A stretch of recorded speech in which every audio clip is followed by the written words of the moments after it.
Analysis. Key thing with analysis is what decision is it supporting. We're running out of time, so I'm not going to go through these, but I'll just pick on a couple.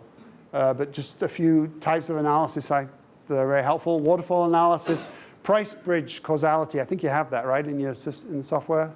Yes. Very useful execution tool for understanding when a team's done well and when they haven't done so well. If you get margin causality.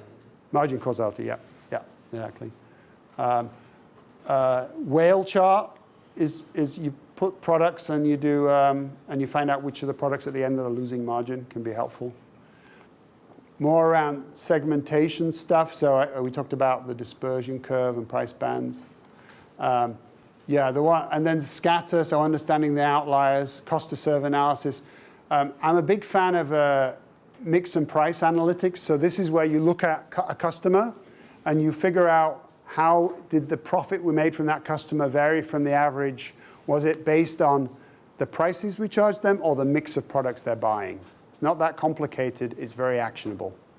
So you can have a customer that is average profitability, but they're buying high-priced stuff and a crappy mix, low-value products.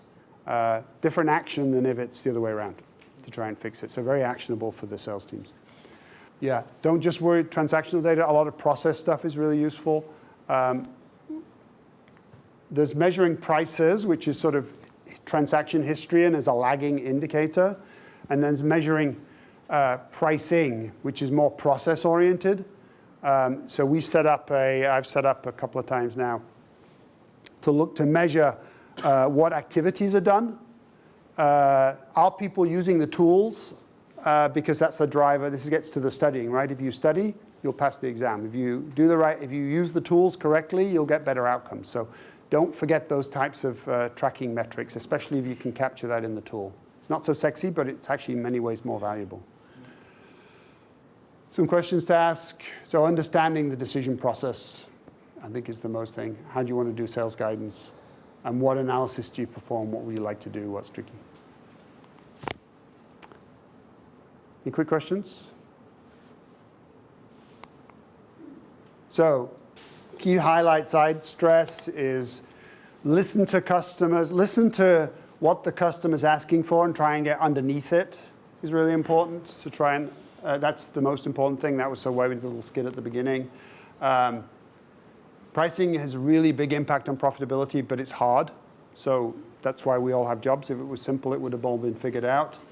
The business model canvas, I think you got that. Lots of people said they really liked that as a way of understanding the business really well.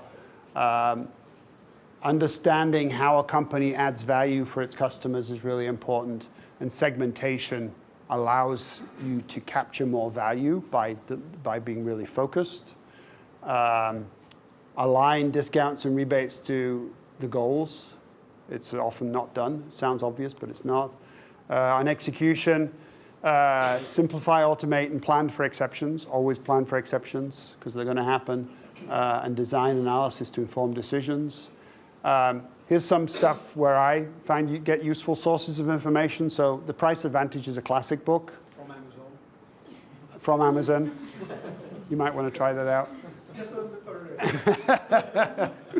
further. We didn't talk about psychological pricing, but this guy has some really great stuff around that.